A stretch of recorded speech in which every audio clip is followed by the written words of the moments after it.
Hello, welcome to a new day, a day that's filled with wisdom and understanding, giving us the opportunity to have knowledge when the shades of this day end in darkness.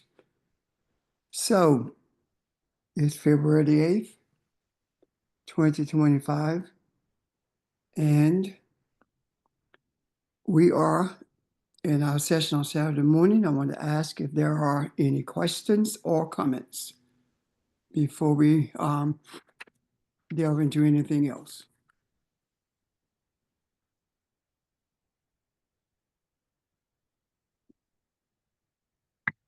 No questions, no comments? Well, when we ended on Monday night, we ended with the understanding that we were going to talk about, I guess, continue to talk about protection. I'm sorry, continue to talk about provision and then enter the discussion on protection. So I want to know if there are any questions or statements about the concept of protection. And when it comes to masculinity seeking to protect femininity or vice versa.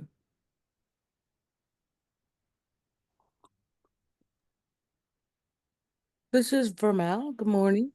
My question that comes to mind instantly when you use the word protection is, what do we mean by protection?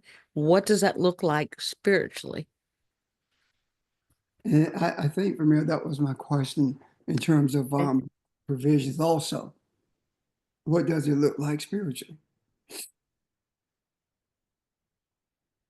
Anyone would venture to talk about that?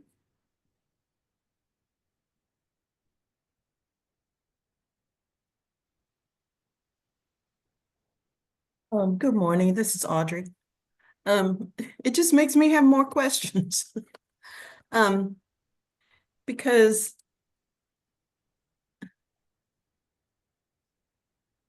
first of all,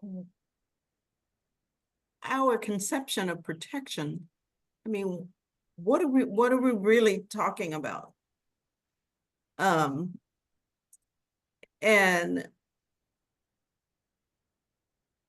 the reason I'm asking that question is because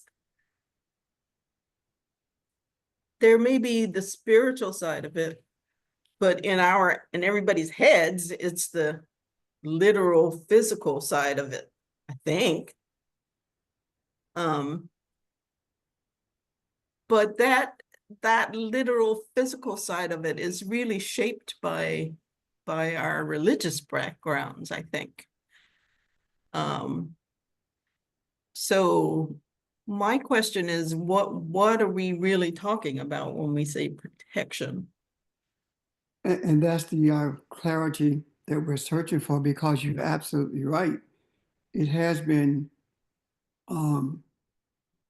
taught to us based upon religion, of course, with the male being the protector, because it goes to such a degree until in Southern Baptist churches, unless they have changed, a female cannot be an usher, only a male, because he has to protect the congregation. Protect from what? That's the question. Yeah. And that's the attitude. Anybody want to speak to that before I continue? I don't want to speak to that in particular, Pastor, but I want to add to it. I think it's somewhere as I've been thinking about this and looking at this also. I asked that question at the end Monday night. I think it has gone into something that is called roles that have been defined. There are roles that when you talk about protection in the physical sense. I'm not talking about spiritually right now, because we have always been taught not about the strength of a woman, but the woman has always been seen as the quote unquote weaker sex. And I'm using that when they talk in terms of strength and as a physical strength. And so I feel like it has come into play there too, that the mindset has been taught that femininity is also the weaker sex, so therefore she must always be protected. And that goes back to the original question that Ramel and Audrey just raised, protected from what? And what does that protection look like to you? And that's why I'm excited that we're talking about this today, because I want to bring clarity, because I see the women, the feminine energy is having a lot of strength and being very strong, but it's been relegated to just being the weaker and to sit quietly and be protected. And I may be seeing it wrong, but that's how it has played out from what I've seen just by observation. And so I'm glad that we're talking about it this morning. So I wanted to add that too. Okay, thank you. Excuse me. I guess, Go ahead, Ron. I guess even seeing it, because I agree with Audrey, but even seeing it from a physical perspective, it is still broken. Part of the things that divide us is Black men have not felt like they could protect their families, especially their women. And even today, here we are in the 21st century. How many of us cringe when we see a policeman has killed another Black kid, Black young man? So even when your children leave home, you pray that they're going to come back safely. So protection, whether you're looking at it from a physical or spiritual, for us has always sort of been broken. And so I agree with Kathy. It's time, I guess, we bring some clarity to it, what it's supposed to look like. Thank you, sir. Let me say this as we move forward. I believe that it's extremely important that we get this, that we discuss this, because until we reconcile or we come to an understanding of masculinity intertwined with femininity, we are not going to be able to raise the consciousness of humanity, because the consciousness of humanity can only be raised when there is continuity between masculinity and femininity, with both being, with both feeling the space that the Creator placed us in for the express purpose of being the consciousness of humanity. So I agree with everything that has been said. I want to see if anyone else would like to add to that or that's been said, or raise a question about it. Good morning, Pastor. I have a comment.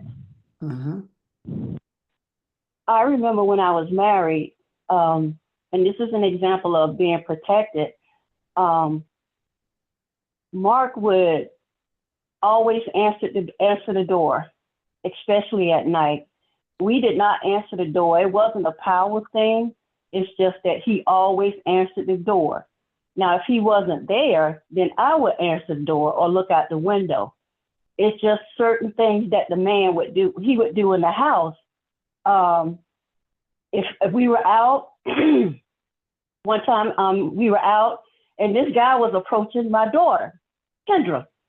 And Mark gave him this look like, don't even try it, because she wasn't with us. She was away from us, but he could see, you know, he always scouted the land. We had no problem with that. Well, this guy was coming close to Kendra and he looked at her like, don't even try it.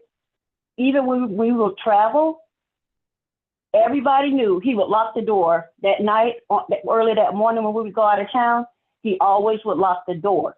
So we had a lot of security and protection at that time when I was with him. So that's another form of protection.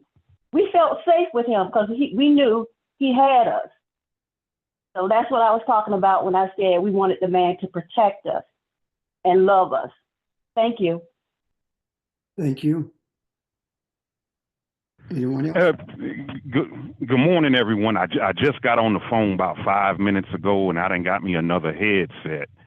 one of the areas that I just want for us to examine as it relates to protection or provision, the greatest protection that I have to give is number one, toward myself. I'm my worst enemy. And when we look at protection, just for example, when I hear people say the African American male is the number one perpetrator in the disrespect of our black women, and it's a cycle of you're not saying anything good about the black man, I will tell, and I will be the one to say, hey, well, let's look at some areas that we are number one in. I'm protecting you. Because if you go out here and you say that, and let's just say you're the smartest one in your group, and you meet that kind of resistance, how do you look? So the greatest protection that we have to examine is, how do we protect ourselves? And the second form of protection, my opinion, is friendship. My friends protect me. And in protecting me, it's criticism, it's feedback, it's re-strengthening the friendship, it's refinement. They protect me, and they say things that I don't want to hear. But that's the true nature of a friend that protects you. You will hear some things that you cannot stomach. So when I look at protection, okay, how do I protect my own self? At one time, I used to say, y'all black women walk around here and you said you ain't need no man. Now I say, when the culture said it, now you're going to get the same result. Yet just by a changing of the word, I'm protecting myself. When I say the black woman, you looking for an argument. You're looking for resistance. So just as a suggestion to the group, how do you protect yourself? How do your friends protect you? And how do you protect your friend? Who's that friend that tells you you're horrible with time? You need to work on that. You're disrupting things. Break the cycle. Who is that friend that tells you that? Because that's really the true nature, my opinion, of a friend. Thank you very much. Thank you. What I'm hearing from everyone is that protection sort of bleeds into provision as well. The question is, what does protection mean, as opposed to the actions that we've talked about? I think Audrey raised that question at the onset. What is protection? What does it look like? What's the meaning of that?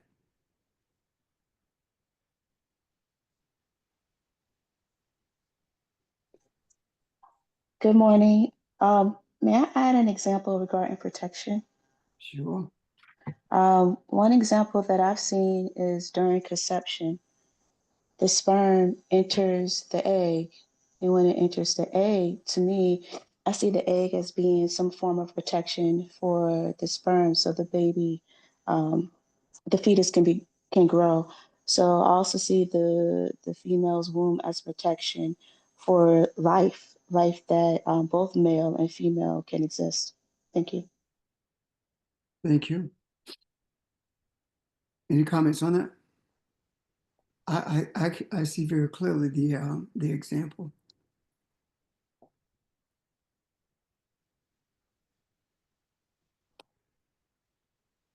So what is the meaning of it?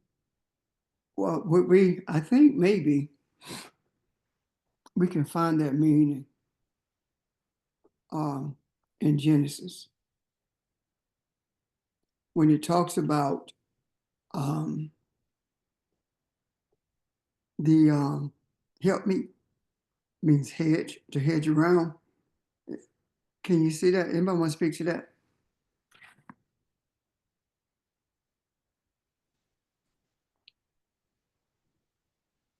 Do you have that scripture in front of you that you can read it? I don't. But let me see if I can get it. Or someone, would you read that scripture if you have it or can get to it?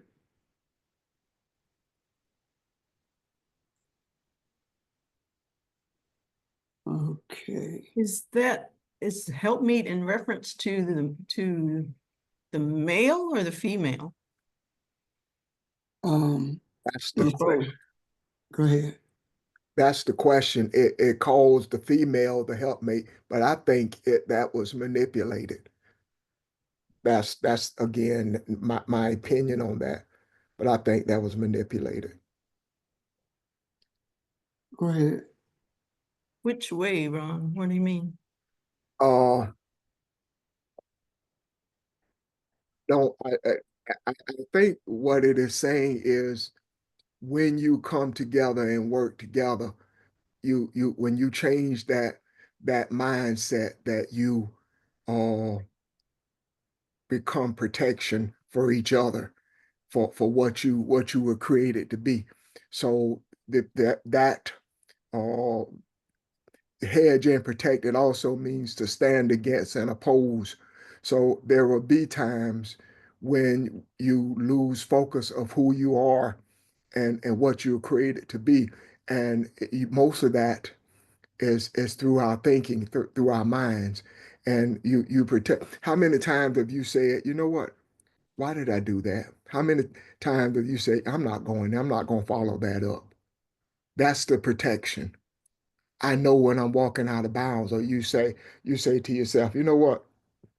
I owe him an apology. I did this, I did that. You recognize that something you've done that you stepped out of bounds. So that protection that is being described there to me is talking about a mindset. That hedge in and surrounding is talking about your thoughts and who recognizing who you are and maintaining that stability. Does that not sound like what Myra just said about the egg surrounding the sperm, Yeah, hedging around it? it does. Yes, it does, but it also sounds like you're talking about one person and the masculine and feminine energy of that one person. Suppose Yeah. that egg, when we talk about the egg, or we talk about that surrounding that protects, um, without, there is no protection without both. There is no existence of life without both. So if the egg is there and no sperm is there, it has nothing to protect. And if the sperm is there and the egg is there, there is no protection because there's nothing to surround it. And what happens to the sperm? It dies. So it takes both of them for there to be any understanding of what protection looks like. Does it not? Oh, does it? I was trying to think of the scripture. Isn't there some scripture that talks about uh when wisdom says or Jesus says rather, so everybody know what I'm talking about. Um in heaven or in another world there will be no male or female. There will.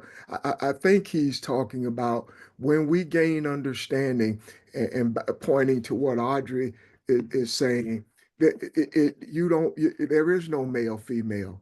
When you have that mindset that you are a spiritual being, you are everything. You're both.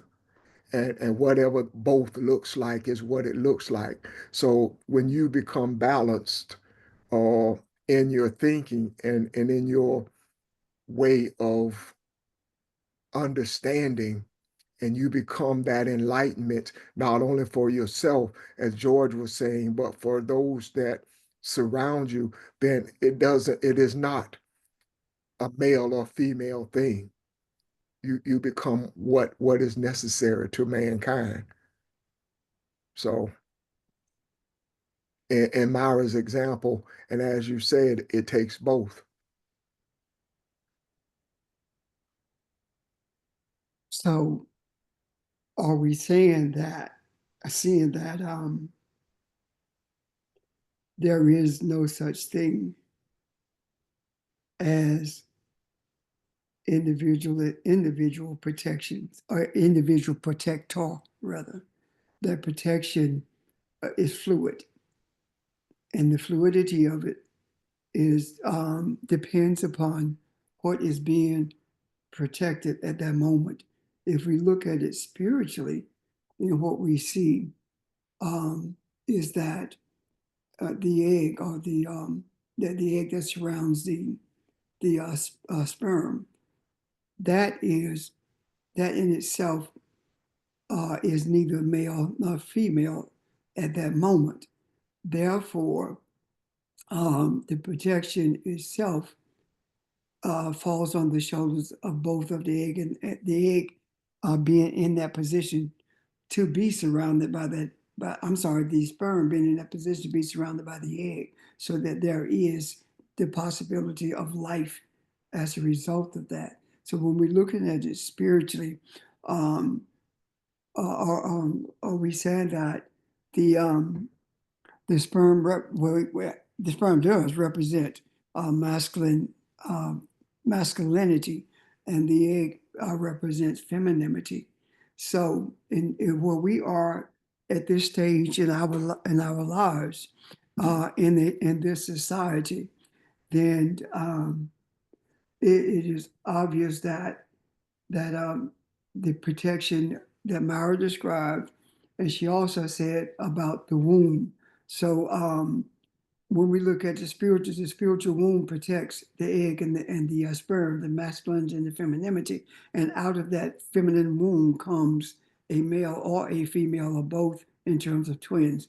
So when we look at it that way, um, when we look at it that way, are we saying that where we are in this society, that masculinity is not so much the protection in terms of being chauvinistic, as much as it is understanding that it is so intertwined with femininity, until if the cosmic mother is the source of wisdom, then the contemplation of that wisdom is protected by not protected. I'm sorry.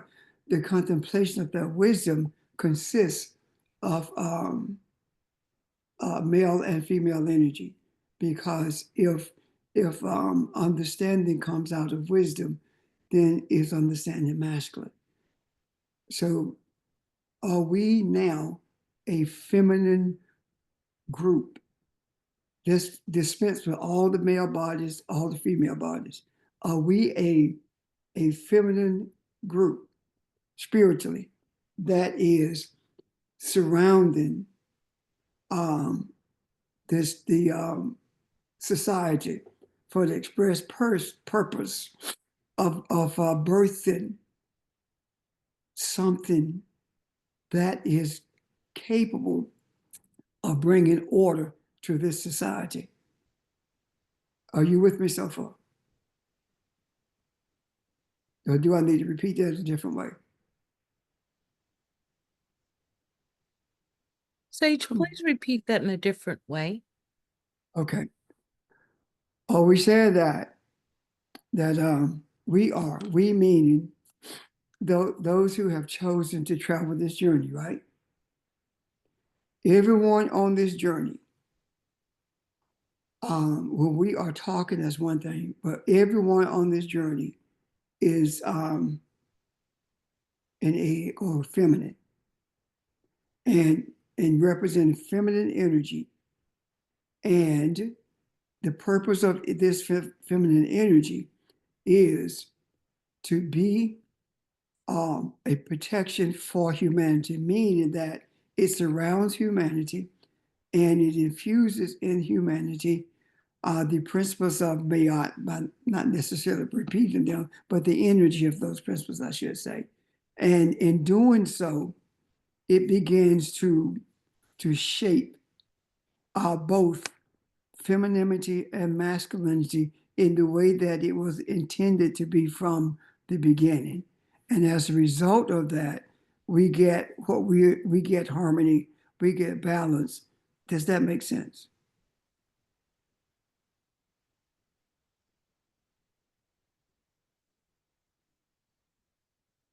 Yes, it I makes think sense. so. I think so. I'm processing, but I think so. I think it makes sense. But I wouldn't say we are a feminine group. I would say we are a balanced group that is able to use the feminine energy when it's needed, to do what's needed.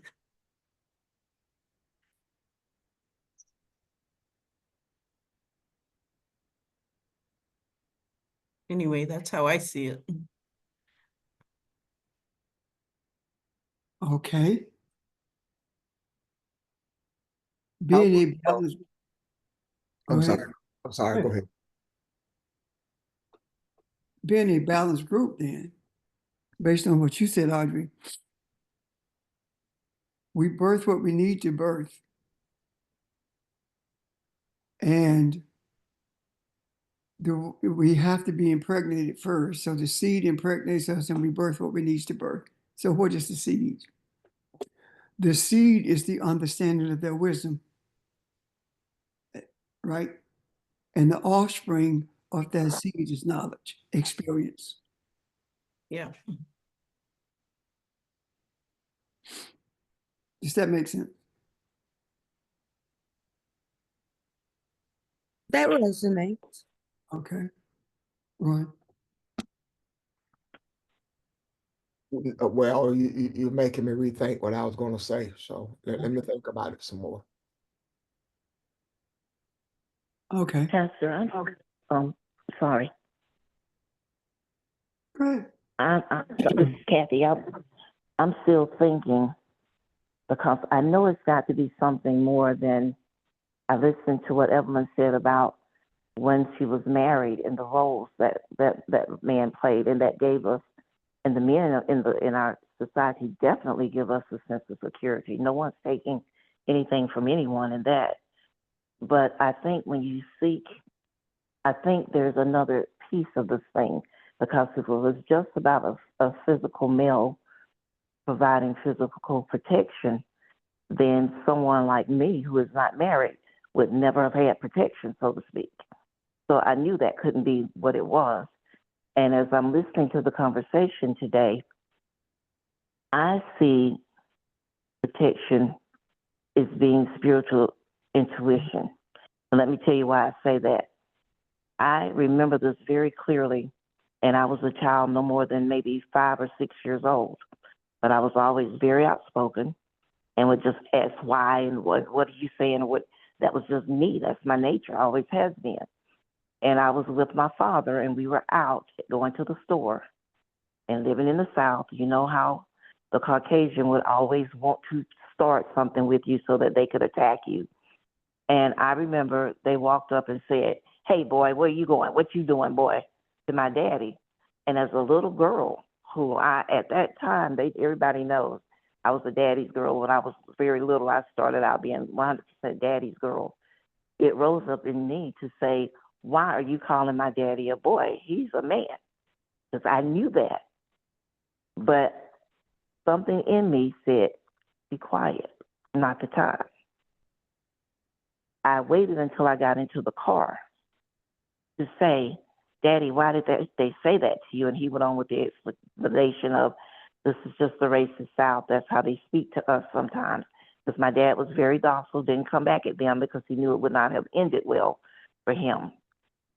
In that example, I provided protection for my dad. My dad was protecting himself, but I added another layer of protection by keeping my mouth closed and not making it worse for him, because they would have come at me, which would have made him have to come back at them, and then it wouldn't have ended well for either of us. Where did that come from? I was a little girl. I didn't know anything about spirituality or truth or anything else. I'm little. It's already innately in us. And when we don't understand this thing called spiritual intuition and just the knowing of when to move, how to move throughout society, that's when protection becomes intrusive. Because of your protection that you're providing to me browbeats me and beats me down and makes me want to submit because you feel that's your role to protect me in that way, then we have a conflict. But when we understand that as we move about together, male, female, whatever, we provide a layer of protection inwardly for each other from a sense of knowing spiritually and intuitively. That's what it kind of looks like to me. And I'd love feedback from that if anyone sees it differently or if you agree. Thank you. Anyone want to speak to that? Well, one thing I would say, Miss Kathy, just based upon what you stated, I do want you to know you are protected. You are you are more protected than the male who sit on their butt and twiddle their thumbs and wait on something to blow up. Then they want to inject spiritual minded concepts. So I just want you to know that part. You are probably more protected than some married women because you front line. You get on out there, you're outspoken, you ain't scared to say something. So I do want you to know you are protected, and you are more protected than males who ain't gonna do nothing. So I think you already know that. Yeah, just trust me on this. You are protected. Thank you. Thank you. Thank you, George. Also, let me say this. There's a huge difference between protection and fixing it. You know, we as males think we need to fix everything and everybody.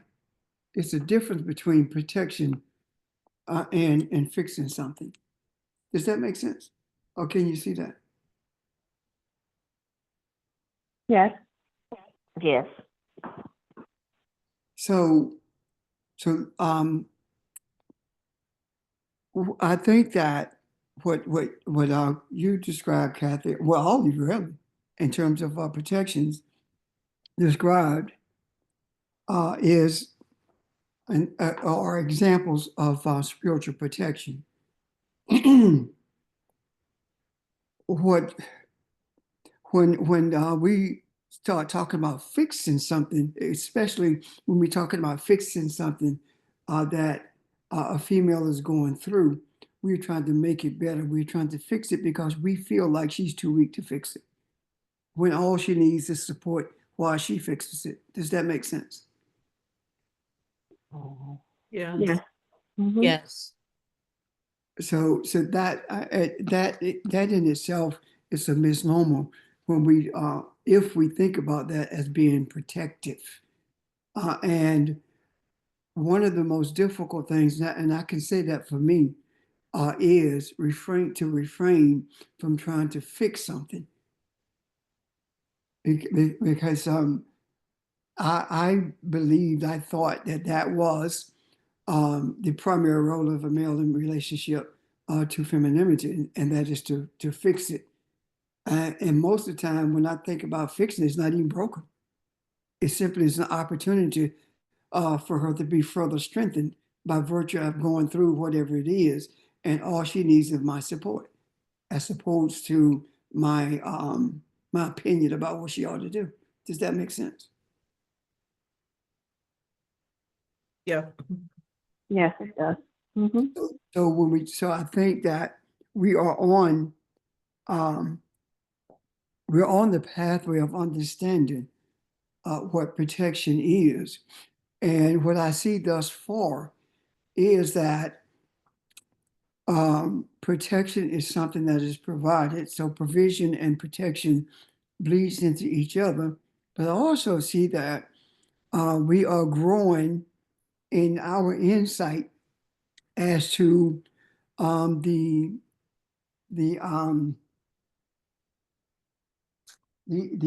impossibility of separating femininity from masculinity, meaning that both of them are so inextricably entwined until it is impossible to separate them. The only place rather, where it's separated is in our minds. But based on what we are talking about intuitively or spiritually, we see that they are inseparable. And if we began to guide our thoughts and, and keep our thoughts targeted towards inseparability, then that in itself significantly reduces what we have termed or deemed to be the separation between male and female, based upon the female being weak. Can you see that?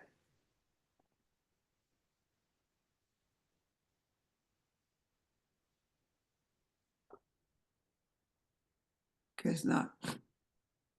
So, go ahead, Audrey. Say it again. I said that I believe that we are getting a clearer understanding of the inseparability of male and female, feminine energy and masculine energy. And in doing so, we're beginning to see that the only place where we have been separated is in our minds, not in our souls. Make sense? Yeah. Yeah, I Yes. agree. I Yes. agree. Yes, definitely. So coming to this space at this particular time gives us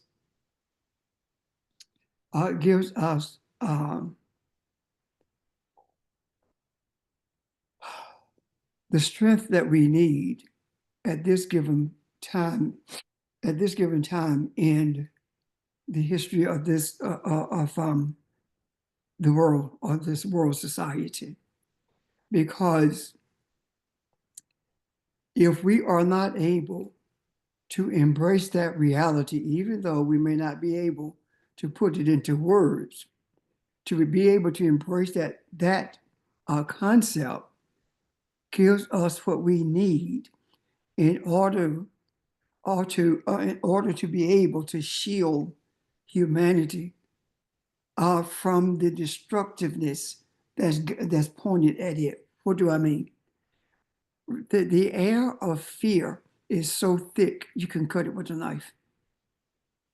And when we are able to see that we are inextricably tied together as female and as masculine and feminine, then that gives us the strength to be the shield that's necessary so that the fears of people can be at least abated to a degree where they can think clearly.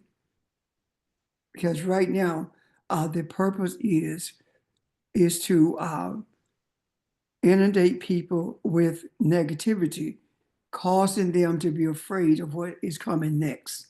And our responsibility is to be the shield that protects them from the onslaught of negativity and that puts them in a state of fear. In a state of contemplation, yes. In a state of desire or to live in a better space or society, yes. But a state of fear paralyzes. And I do believe that we are to be the shield, spiritual shield, in order to, at the very least, reduce the amount of fear that causes them to be paralyzed as opposed to contemplative. Questions, comments?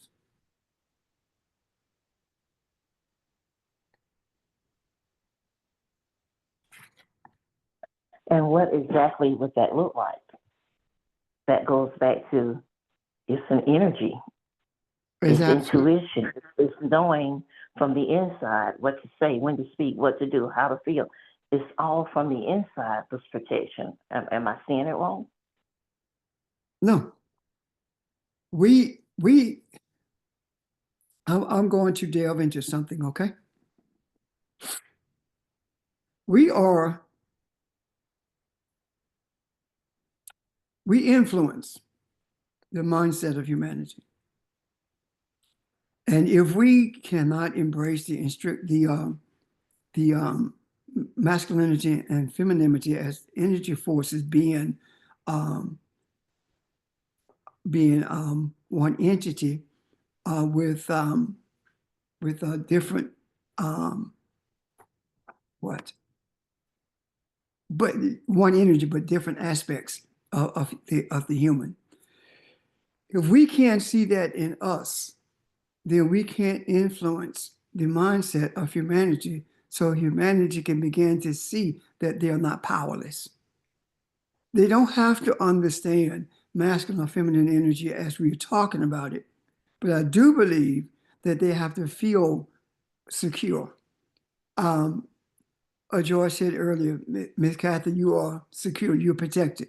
So how can he say that and he's not there? Because of the spiritual nature of protection itself, because of the energy force that we share with each other.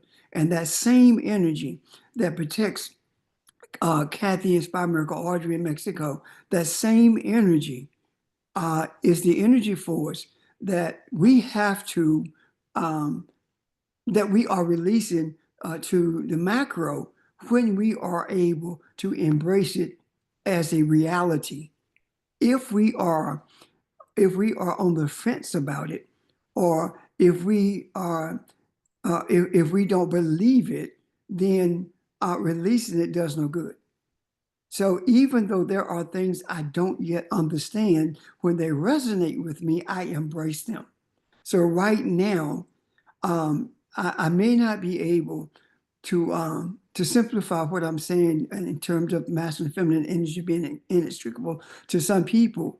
However, it resonates with me. I believe that, and just as we release energy forces called words into the macro, that's what we are doing now with the invulnerability of masculinity and femininity as one entity or one life force. Does that make sense, Kathy? Yes, it does. Everything is on our shoulders. That's all I'm saying. Everything. And because of that, we have to guard our thoughts. We have to guard our speech, our actions. This book, the Hidden Messages of Water, that book talks about how water is impacted by words. You guys, are you familiar with that? The book? Yes, I am. I'm not. Okay, that book it was done by Japanese scientists, and what he did, he took water bottles, and he spoke positive to one set of water bottles and negative to the other set, and he froze them. And then while they were frozen, he looked at them under a microscope, and he saw that when love and kindness, when love and gratitude was spoken to the water, those crystals were well formed and beautiful, perfect crystals. But when he spoke negative to them, the crystals were deformed, and they were scary in nature. They were not formed in a way that is appealing. So what he concluded with the understanding that 70% of our body is water, then our words and our thoughts have an effect on us. And that effect on us does not stay with us. That effect on us influences or impacts the rest of humanity also, because we are like a drop of water in the ocean, meaning that we are, as spiritual beings, also impact the spiritual world of others. So the question is, how do you intend to impact the spiritual world of others? And that is by the words we speak, the attitudes we have, the things we do, how we treat people around us. Those kinds of things are very impactful when it comes to being an influence to the mindset of humanity. Does that help you, Vermeil? Very much so. Thank you. Thank you. So we should also have, or practice positive self-talk too, right? Absolutely. Absolutely. Not positive, yes, positive self-talk as well as positive thoughts. Now, there are going to be negative thoughts that invades. However, we don't have to hold on to them. If we have a thought that is that is not that's not going to enhance anyone, inclusive of us, and we said, no, that's not who I am. That's just like taking an eraser and erasing the word that you wrote, that you misspelled. That erases it. And it restores the positivity of your being. And if we keep doing that, we get to a place in time where that positivity is always there. And we have less opportunities where we have to erase a thought or word. Does that make sense? It does, because if we are 75% water and our words have that much of an impact on water, then it seems to me that would be positive self-talk and positive interactions would be a way of healing any kind of trauma. And I would think the effects of trauma would be the misformation of those water molecules inside of us. So in that way, that would be a very important thing to actually get yourself into a place where you're having positive reinforcement in terms of your own self-esteem, your self-awareness, your belief in yourself, all those things. Yeah, you're absolutely right. And think about this. Think about the impact of that, not only on us as individuals, but collectively. We have seen the impact that we've had collectively on how things have developed in the society. So if all of us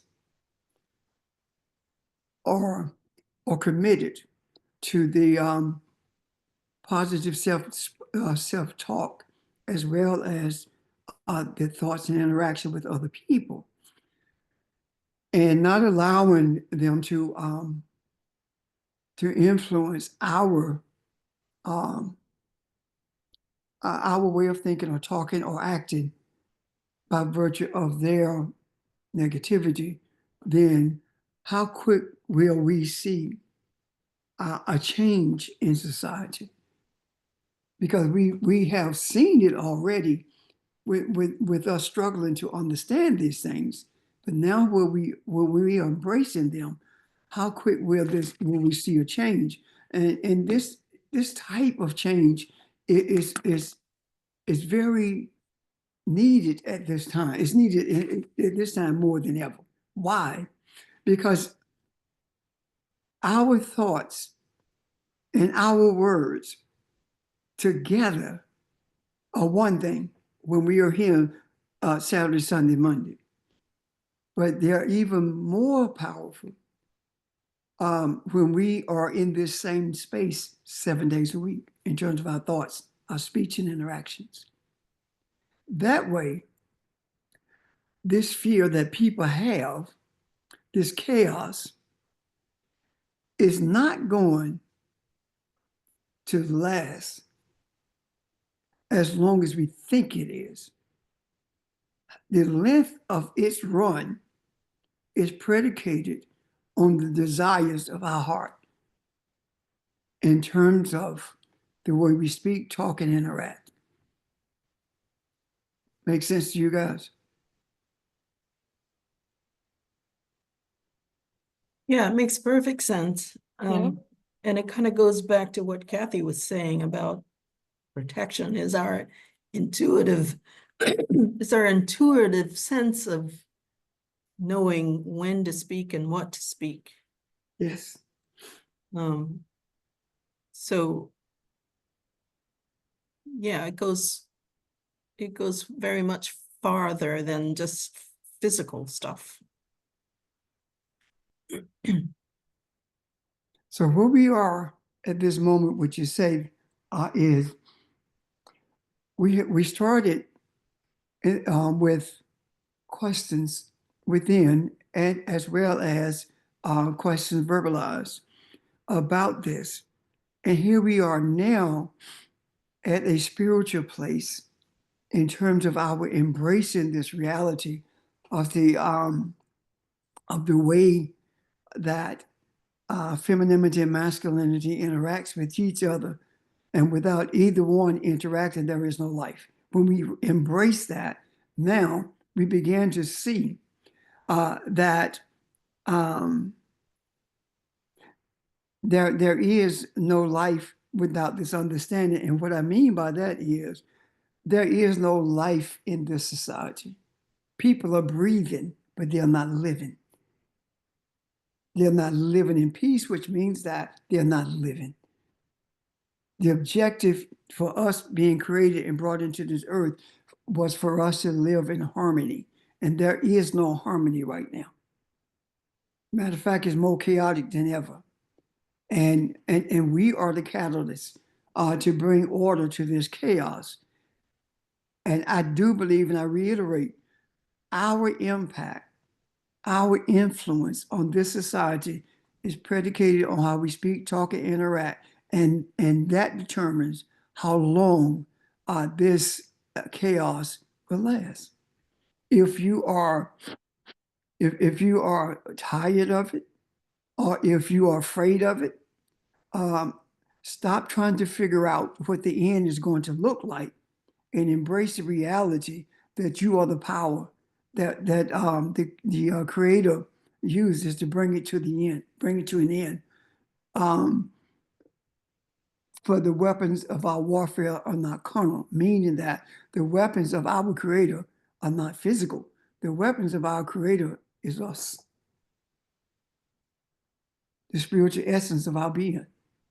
And that is love and kindness, that is gratitude, that is mercy, that is empathy, even being empathetic for those who are doing or seeking to do the worst to humanity, being empathetic about the ignorance and the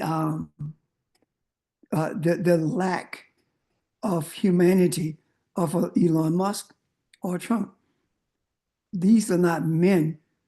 These are men who represent these energy forces or these attitudes, and our influence cannot be directed toward the men. It must be directed toward the energy of that influence, because the men can die and that energy would be still here. And that is proven by the energy that we are experiencing, because this same energy has been in this earth seemingly forever and a day. It's been here ever since the African and the European came in contact with each other. It simply has been magnified and modernized. And what I mean by modernization of it, I'm not talking about by things that were invented, because they invented nothing. But I'm talking about the modernization of it by making the weapons that they use more modern than they were before, more effective than they were before, more catastrophic than they were before. And these weapons of which I speak are not necessarily bombs, physical bombs. The catastrophic nature of them is being seen in the technocrats who are now involved in the government of this country, of this colony. So what I'm saying in essence is that the empathy that we have is for those who buy into that mindset, as opposed to having empathy just for an individual person. It's for all of the people who have bought into that mindset. Because this whole movement is a movement that is no different than the movement of Thomas Jefferson, the movement of white supremacy. Does that make sense? Guys, is that clear? Hey, Reb, to the group, quick statement and question. Any of you all, well, Reb, are you familiar with the guy Reginald Deming? He was he was a truck driver that was snatched out of his truck Yeah, during the Rodney King riots. yeah. But one of the guys that snatched him out was my cousin, Henry Watson.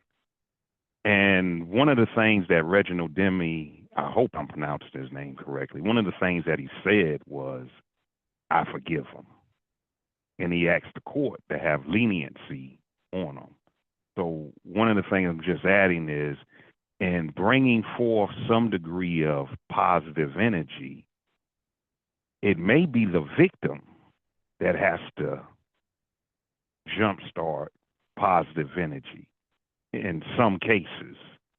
So I think you did allude to, because I did say, hey, how do you protect yourself? You stated you have to guard your thoughts and bada bang, bada boom. So in bringing forth some degree of positive energy, or just to get it out there, it may be the victim has to give attention to it so it can manifest. Thank you. Thank you. And us being the target of the superiority movement, white superiority movement or Christian nationalist movement, says that we are the ones who have to approach this from a spiritual perspective, as opposed to trying to do tit for tat, because tit for tat does not work. And using the same methods that were employed and are being employed against us and humanity itself, it does not work. And I said this before, and I'll say it again, that the only thing that's going to bring harmony to this earth, to humanity, is spirituality. That's it. No weapon are going to do that. There have been enough dying at the hands of men. There have been enough killing, more than enough killing. We are the people who refuse to kill. We are the ones who have committed ourselves to bringing life and not death. We're not taking life, we're giving life. We're not seeking to have any retribution whatsoever. That is not our quest. That is not our desire.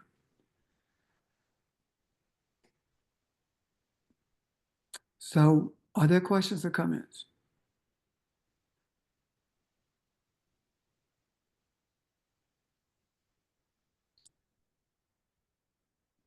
Do we have some sense of clarity, or is it resonating with us when we talk about this idea, or the concept rather, of provision / protection? Well, I was just going to add that provisions go hand in hand with what's already been said, because all it's really adding is whatever it takes, whatever is needed, whatever it needs is needed to bring about this awareness, whatever is needed that to bring about love and kindness, you will provide it. And that goes hand in hand to me with what we've explained about protection. Thank you. I agree with that. That makes sense. Yes. Anyone else?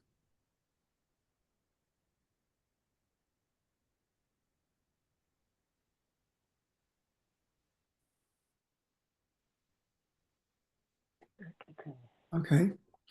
If no one else have a comment or question, then let me in conclusion say this, if I may. Continuing this day is to continue what we have embodied today. The wisdom that we have sought to understand has brought us to a place of understanding.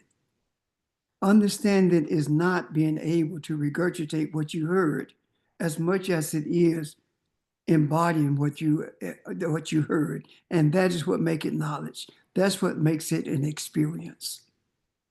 We thought that understanding is something that you can repeat, when in actuality, spiritual understanding is something that you experience. When it resonates, that is an experience with what's being said. So I leave you with this. Everything that resonates with you, hold on to it. And even if you can't repeat it, it doesn't mean that it's not that you have not embodied it.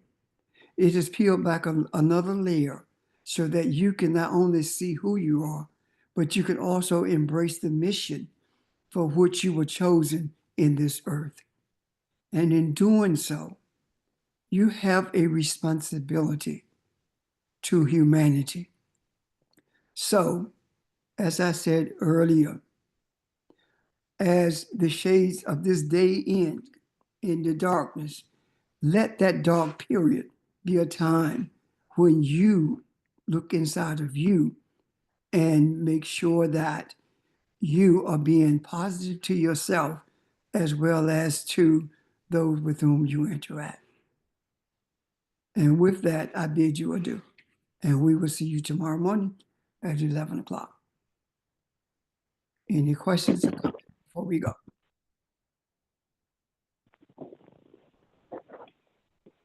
Okay. Be strong, be wise. Have Thank a good- you. Thank you. Thank you. Goodbye. Bye. Bye, everybody.